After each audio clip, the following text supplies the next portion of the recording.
नमस्कार ग्राहक मित्रांनो, आपण श्रावणी सनशाईन आटाचक्की खरेदी करून आमच्यावरती जो विश्वास दाखवला त्याबद्दल आम्ही आपले आभारी आहोत. आपण आजच्या या व्हिडिओमध्ये श्रावणी सनशाईन आटाचक्की वापरासंदर्भातली माहिती किंवा डेमो पाहणार आहोत. सर्वप्रथम आपण या चक्की सोबत मिळणाऱ्या साहित्यांची माहिती करून घेऊया. आपल्याला या चक्की सोबत 1 नंबर ते 6 नंबरच्या अशा प्रकारच्या जाळी मिळतील, व्हील मिळतील, कपडा व क्लिनिंग साठी हा ब्रश, तसेच 2-in-1 चा हा हॉपर देखील मिळणार आहे. आता प्रत्यक्षात आपण डेमोला चालू करूया. मित्रांनो, याच्यामध्ये आपल्याला अशा प्रकारचा डब्बा मिळतो. ही रिंग, यासोबतच ही रिंग पण मिळणार आहे. आपली घरामध्ये डस्ट वगैरे होऊ नये याकरता आपण हा कपडा आणि रिंग दिलेली असते. हा रिंग आणि कपडा कसं बसवायचा याच्या संदर्भातली आपण माहिती पाहणार आहोत. सर्वप्रथम या कपड्याला असं उलटा करून घ्या. त्यामध्ये या रिंगच्या आतल्या बाजूला आपल्याला हा कपडा बसवून घ्यायचा आहे.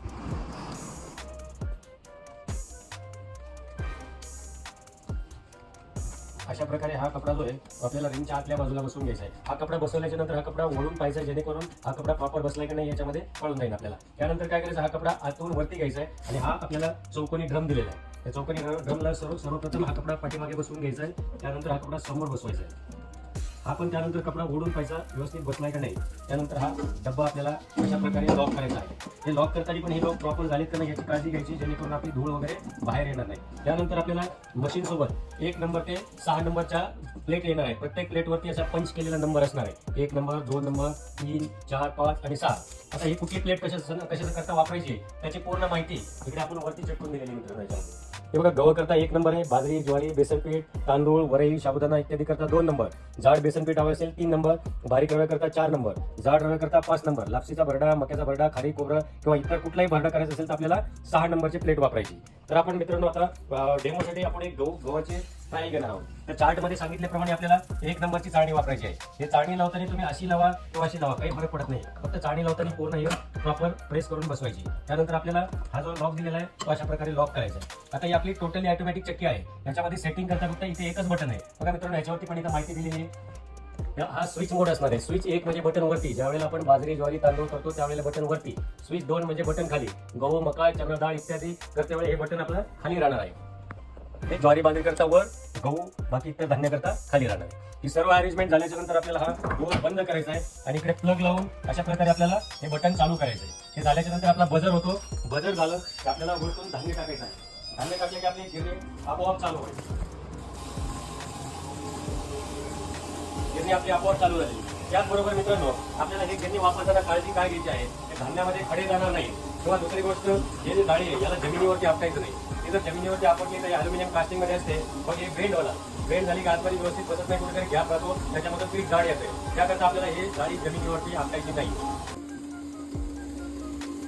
यामध्ये मित्रांनो आता ग्राइंडिंग चालू असताना अशा प्रकारे आपलं धान्य इथून खाली जातं. हॉपर मधलं धान्य संपल्याच्या नंतर साधारण चेंबर मध्ये जे धान्य असतं ते पूर्ण 70 ते 80% ग्राइंडिंग होईपर्यंत साधारण 2 मिनिटाचा कालावधी आपली गिरणी घेते. 2 मिनिटांमध्ये गिरणी आपली आपोआप बंद होणार आहे. तर बघा मित्रांनो, वरील धान्य आपलं संपलेलं आहे, पण चेंबर मध्ये जे धान्य आपलं साठलेलं असतं ते पूर्ण ग्राइंडिंग होईपर्यंत आपली गिरणी चालू राहते. ग्राइंडिंग झालं की गिरणी आपोआप बंद होणार.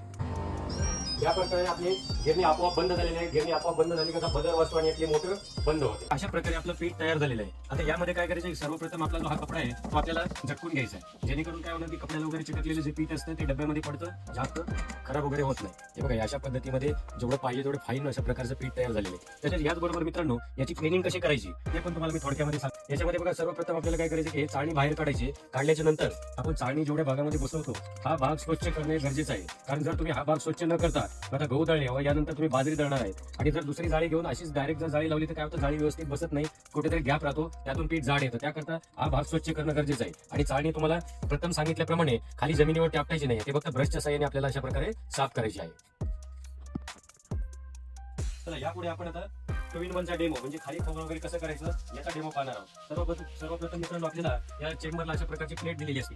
ही प्लेट आपल्याला बाजूला काढायची व जो हॉपर दिलेला आहे हा हॉपर आपल्याला इथे बरोबर असा कनेक्ट करून घ्यायचा आहे. हा हॉपर पूर्ण असा प्रॉपर बसला पाहिजे. यामध्ये मित्रांनो आपण खाली खोबऱ्याला चाळणी चार्ट मध्ये सांगितल्याप्रमाणे सर्वप्रथम काय करायचं, आपल्याला 6 नंबरची चाळणी इथे बसवून घ्यायची. चाळणी बसवल्याच्या नंतर हा जो हॉपर आहे हा हॉपर इथे कनेक्ट करून घ्या. त्यानंतर इकडे असा लॉक करून घ्यायचा आहे आणि हा डब्बा लावणे कंपल्सरी आहे, कारण खाली खोबरं जरी आपण केलं तरी या डब्यामध्येच येणार आहे. आता ज्या वेळेला आपण खाली खोबरे करतो त्यावेळेला हे मोडचं बटन खाली राहू द्या किंवा वरी राहू द्या, काहीच फरक पडणार नाही. सर्वप्रथम मित्रांनो, आपण एक लक्षात घ्या की गिरणी आपली टोटली ऑटोमॅटिक गिरणी आहे. गिरणी आपण ज्या वेळेला धान्य करतो बटन चालू केलं त्याच्या प्रकारचा बजर वाजतो. बजर झाला की धान्य आपण वरतून टाकतो, अशा वेळेला गिरणी आपली आपोआप स्टार्ट होती.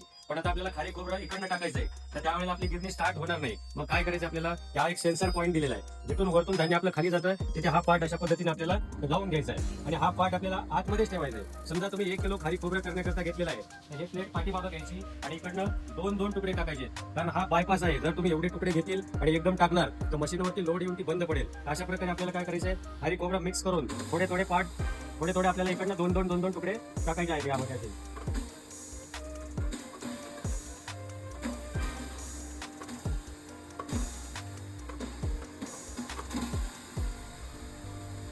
अशा पद्धतीने आपल्याला 2-2 तुकडे टाकायचे. जर एकदम आपण जास्त तुकडे टाकले तर मशीनवरती लोड येणार आणि मशीन बंद पडणार. त्यामुळे फक्त ते 2-2 तुकडे टाकायचे आहेत. अगदी 10 मिनिटामध्ये 1 किलो खारी खोबरं होतं, पण थोडे थोडे 2-2 तुकडे टाकायचे यामध्ये आपल्याला. आता याच्यामध्ये आणखी आता आपल्या जसे हातातले आपले तुकडे टाकायचे संपले, तर हा जो पार्ट आपण लावलेला आहे तो काढून घ्यायचा.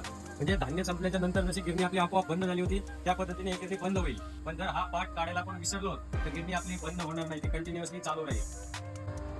अशा प्रकारे धान्य संपल्याच्या नंतर जशी गिरणी आपली आपोआप बंद झाली, तशी एक गिरणी आपली बंद झालेली आहे. तर मित्रांनो, हे बघा, या पद्धतीमध्ये आपलं खारी खोबरं तयार झालेलं आहे. जसं लाडू वगैरे बनवण्यासाठी आपण खारी खोबरं करतो, त्या पद्धतीमध्ये आपलं तयार झालेलं आहे.